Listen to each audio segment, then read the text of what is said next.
So let's read this question. So this question says, if voltage across a bulb rated 220 volt 100 watt drops by 2.5% of its rated value, then the percentage of the rated value by which the power would decrease. ठीक है, power कितनी से आपकी decrease करेगी आपको बताना है। ठीक है, तो देखिए बच्चों, इस क्वेश्चन का की कॉन्सेप्ट आप क्या लिख सकते हैं। The key concept of this question is power लिख लीजिए। ठीक है, पावर ही लिख लीजिए। ठीक है, power will be the key concept of this question.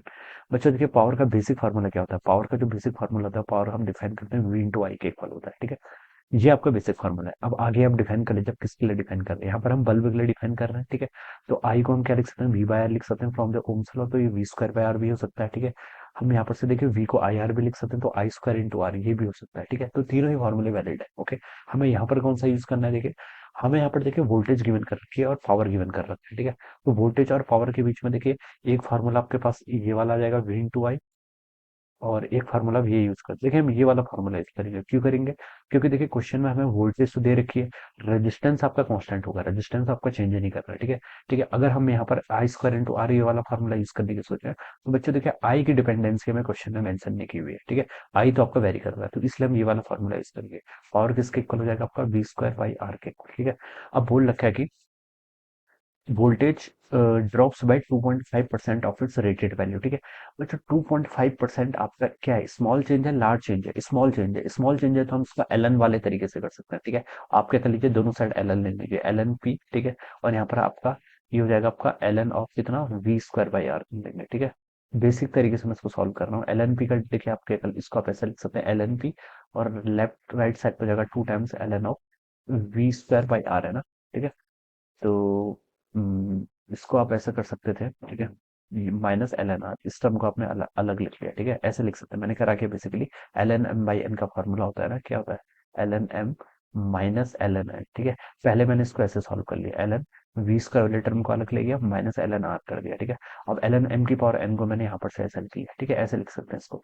बच्चों उसको डिफ्रेंशिएट कर लीजिए, कितना होगा, एल एन पी का differentiation one over P, P के रिस्पेक्ट में क्या है, तो डेल्टा पी ऊपर आ जाएगा। ठीक है, टू कांस्टेंट है, वी का डिफरेंशिएशन करेंगे तो one over V L N V का, और डेल्टा वी ऊपर आ जाएगा।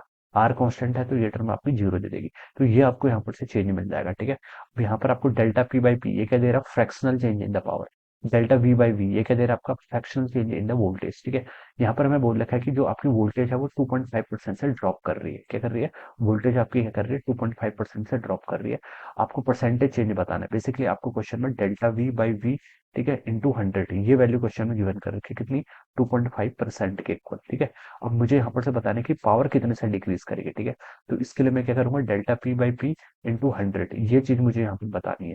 तो ये किसके इक्वल होगी, 2 टाइम्स आपका delta V by V into 100 के इक्वल। ठीक है, और delta V by V into 100 कितना, 2.5%। ठीक है, डिक्रीज कर रहा है। ठीक है, इस चीज का भी वर्ड ध्यान रखना है। पावर भी आपकी क्या करेगी, डिक्रीज करेगा, क्योंकि यहाँ पर पॉजिटिव साइन है। ठीक है, तो 2 इंटू 2.5% हो जाएगा। ठीक है, इसका कितना आ गया, 5%। तो जबकि पावर है वो क्या करेगी, 5% से डिक्रीज करेगी। तो वही लिखा हुआ है, the percentage of the rated power by which the power would decrease. ठीक है, रेटेड वैल्यू से कितनी डिक्रीज कर रही है, 5% से। तो सी वैल्यू क्या होगी, सी आंसर क्या होगा इसका, राइट आंसर हो जाएगा। Alright, so this is how we will solve this problem. एक चीज का ध्यान रखना है, अगर परसेंटेज स्मॉलर होती है तब हम एल एन वाले तरीके से इसको सॉल्व कर सकते हैं।